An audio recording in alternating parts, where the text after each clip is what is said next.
Hello, fourth grade readers. It's Mrs. Lomondo, and I'm back to bring you our Fontes and Pinnell mini lesson of the day. So let's get started.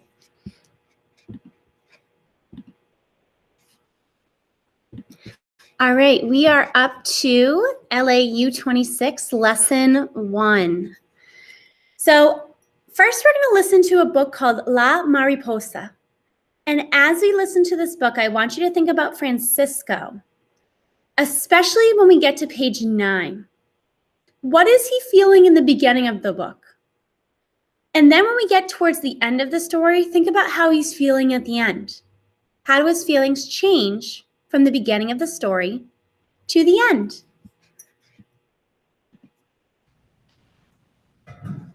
Early Monday morning, Francisco got up to get ready. Quickly, he pulled on his overalls, which he hated because he thought the suspenders made him look foolish. But he found the soft, bright flannel shirt Mama had just bought at the Goodwill store. Then he put on his favorite cap. Cuitala en la classe, his brother Roberto warned him, for he had been to school before and he knew it was bad manners to wear a hat in class. Gracias, Francisco told him, taking it off. But after his breakfast and just before heading out, he decided to wear the cap. Papa always wore one, and how could Francisco feel dressed for first grade without it? He would remember to take it off in class.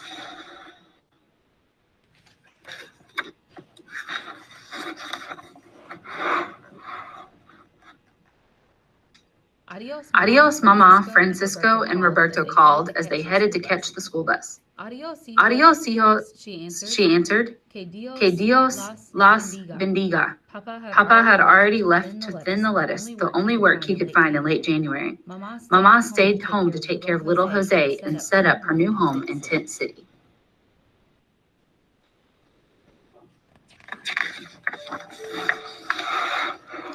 When the school bus arrived, Francisco took the window seat next to his brother so that he could watch the rows of lettuce and cauliflower go whizzing by. He thought the furrows looked like a giant legs running alongside. The bus kept stopping to pick up kids, and with each stop, the noise inside grew louder. Some kids were yelling at the top of their lungs. Francisco did not know what they were saying because he could speak only Spanish, and they were all speaking English. He was getting a headache. Roberto had his eyes closed, and he was frowning. Francisco did not disturb him. He figured his brother was getting a headache too. When they got to school, Roberto walked Francisco to the principal's office. Mr. Sims, the principal, was a tall, red-headed man who listened patiently to Roberto. My little brother, Roberto said, using the little English he knew, is on Premier Grado. Mr. Sims walked Francisco to the first grade classroom, and as soon as he saw the bright electric lights, shiny wood floor, and the warm heater in the corner, Francisco liked the room. It was not at all like his family's green army tent with its hard dirt floor. Mr. Sims introduced Francisco to his teacher, Miss Scalapino, who smiled and repeated his name, Francisco. It was the only word Francisco understood the whole time she and the principal talked. They repeated it each time they glanced at him. After Mr. Sims left, she followed Francisco to his desk. At the end of the row, she showed Francisco to his desk at the end of the row of desks closest to the windows. There were no other kids in the room. Francisco sat at his desk and ran his hand over its wooden top. It was full of scratches and dark ink spots. He lifted the top, and inside were a box of crayons, a yellow ruler, and a thick pencil. Looking around the room, he saw under the window, right next to his desk, a caterpillar in a large jar. It was yellowish green with black bands, and it moved very slowly without making any sound.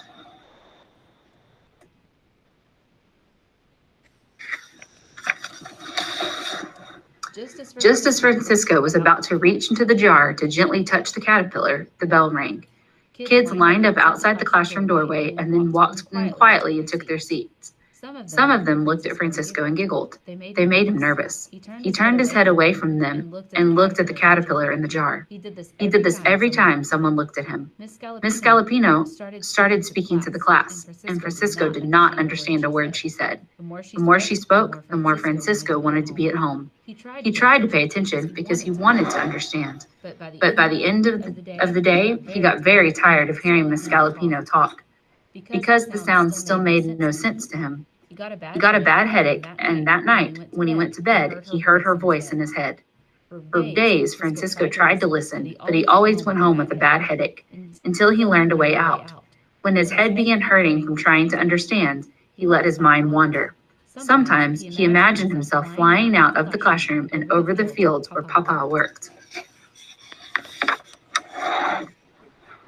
Hola, Papa, he would say, landing next to him, but Francisco was careful to not let the teacher catch him thinking about flying. He would look at the teacher and pretend he was listening. Papa had told him it was disrespectful not to pay attention, especially to grown-ups.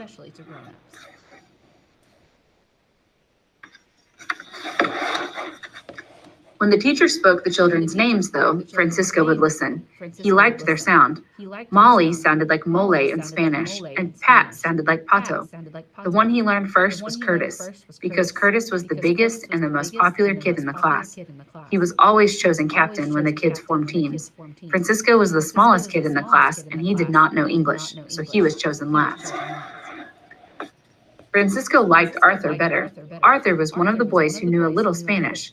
During recess, they would play on the swings, and Francisco would pretend to be a Mexican movie star, like Jorge Negrete or Pedro Infante, riding a horse and singing the corridos he heard on the car radio. He taught the songs to Arthur as they swung back and forth, going as high as they could. But if Miss Scalapino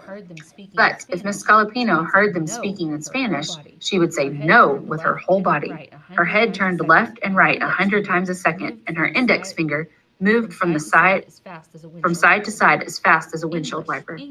English, English, she repeated. Arthur avoided Francisco whenever she was around.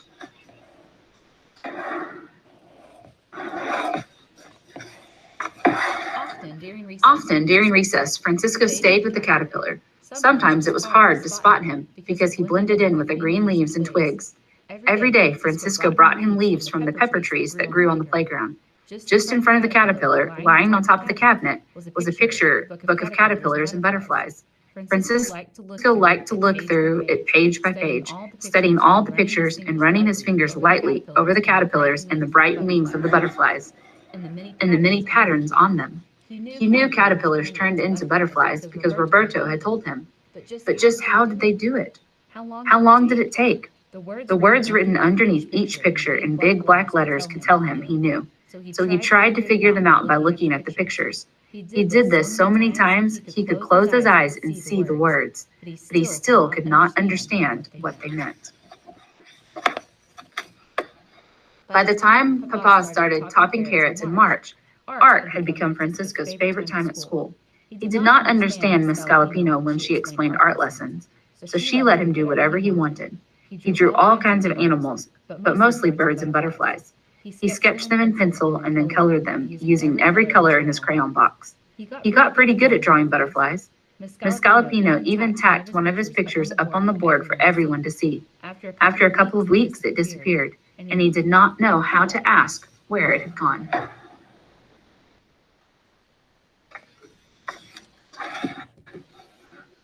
One cold Thursday morning during recess, Francisco was the only kid on the playground without a jacket. The principal must have noticed that he was shivering because after school, he took him to his office and pulled out a green jacket from a large cardboard box full of used clothes. He handed it to Francisco and gestured for him to try it on. It smelled like graham crackers. Francisco put it on, but it was too big, so he rolled up the sleeves about 2 inches. Then he took it home and showed it off to his parents. He liked it because it was green and hid his suspenders. The next day, Francisco wore his new jacket to school. He was on the playground waiting for the first bell to ring when he saw Curtis coming at him, like an angry bull. Curtis aimed his head at Francisco, pulled his arm straight back with his hands clenched, and ran up to him yelling. Francisco did not understand him, but he knew it had something to do with the jacket, because Curtis began to pull on it, trying to take it off. Next thing Francisco knew, he and Curtis were on the ground wrestling. Kids circled around them. He could hear them yelling Curtis's name and something else. Francisco knew he had no chance. Curtis was so much bigger and stronger, but he held on tight to keep his jacket. Why should he let him take it? Curtis pulled on one of the sleeve so hard that it ripped at the shoulder. He pulled on the right pocket, and it ripped too.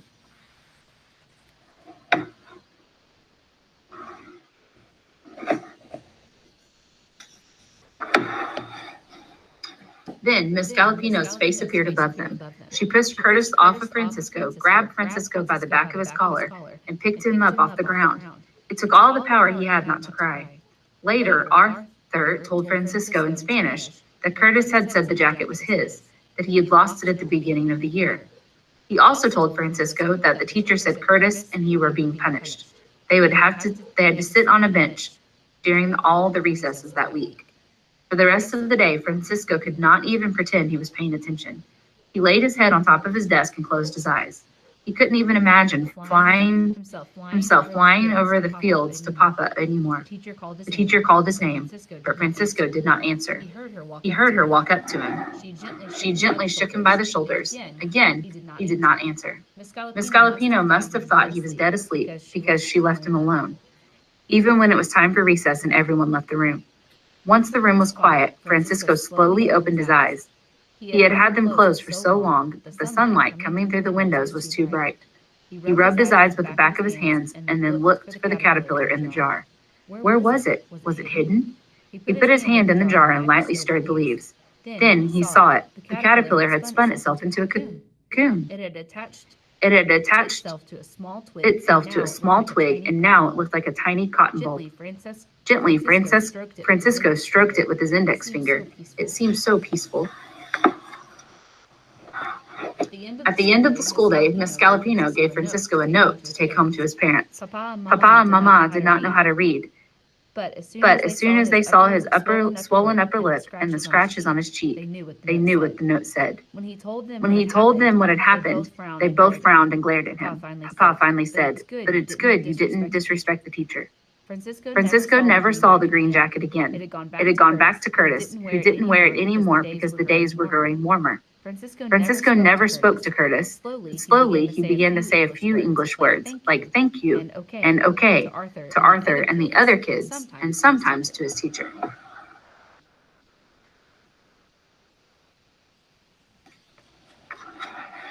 On Wednesday, May 23rd, a few days before the end of the school year, Miss Galopino told everyone to sit down. Then Francisco did not understand any more of what she said until he heard her say, "Francisco," as she held up a blue ribbon. From her desk, she picked up his drawing of the butterfly that had disappeared from the board so many weeks before. Holding it up high for everyone to see, she walked up to Francisco and handed him the drawing and the blue silk ribbon that had a number 1 printed on it in gold. Que sorpresa! He had received first prize for his drawing. He was so proud he wanted to run home right away and tell Papa and Mama. All the other kids, including Curtis, rushed over to see his ribbon.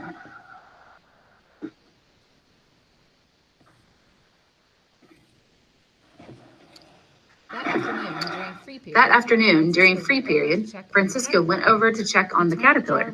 He turned the jar around to see the cocoon.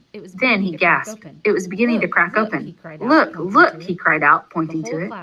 The whole class, like a swarm of bees, rushed over to the counter. Miss Galopino took the jar and placed it on top of a desk in the middle of the classroom so everyone could see it. For a while, they all stood there, watching the butterfly come out of its cocoon in slow motion, like magic. At the end of the day, just before the last bell, Miss Galopino picked up the jar and took the class outside to the playground. She placed the jar on the ground and everyone circled around.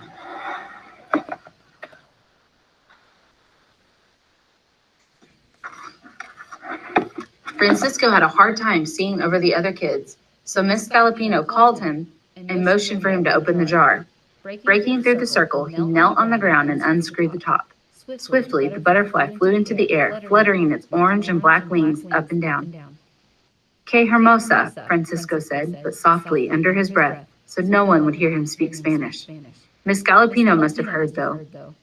"Que hermosa," she repeated, smiling down at Francisco. "How beautiful."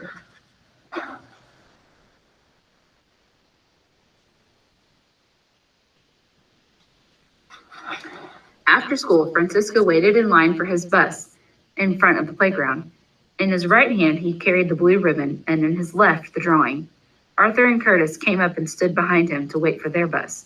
Curtis motioned for Francisco to show him the drawing again. He held it up so Curtis could see it. He really likes it, Francisco, Arthur said to him in Spanish. How do you say es tuyo on Inglés? He asked Arthur. It's yours, Arthur answered. It's yours, Francisco repeated and handed the drawing to Curtis.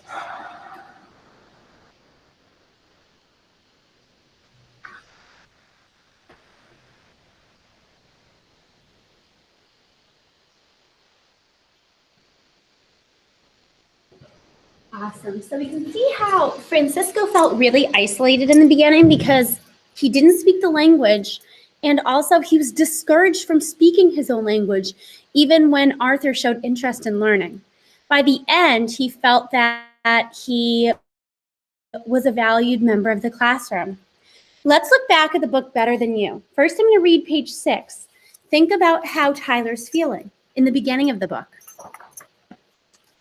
Last Tuesday morning, I was in the middle of showing Charisse my new music player when Jake came over. What's that? He asked. It's a sound launch, replied Charisse. Tyler just bought it. You're kidding. A sound launch? You should have gotten a tonnage 300, said Jake. Then he went on and on to talk about all the great things his music player could do that mine couldn't. I just stood there thinking of all the places I'd rather be than right here with Jake. So it seems like in the beginning, Tyler's feeling really kind of down, and like Jake isn't really a good friend, and he's kind of feeling ashamed of himself. Now let's read page 24 and see how he's feeling by the end of the book. I ran up to him and said, come on, Jake, don't go. So what if Nico throws better than us? He's cool. Let's just toss the frisbee around. It'll be fun. Nah, I'm out of here. You coming?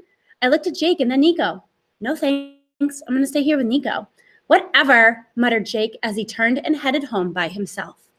So by the end of the book, Tyler's feeling like he can actually stand up to him or for himself to Jake. Remember, in stories, fiction stories, characters, thoughts, and feelings change over time. So today we noticed that Francisco was feeling many different things in the book, self-conscious, then sad, then proud. And Better Than You, we saw that Tyler felt like he wasn't good enough, and then he felt confident. Remember that characters' feelings change throughout the story. If you read a fiction book during independent reading today, think about how a character might be feeling and notice how the author shows you that. Mark any pages you want to remember with a sticky note. Bring the book when we meet so you can share. All right, 4th grade readers, that's all for today. Remember to make sure that you read for independent reading, whether online or a book of your choosing, and complete your reading response. Until next time, bye.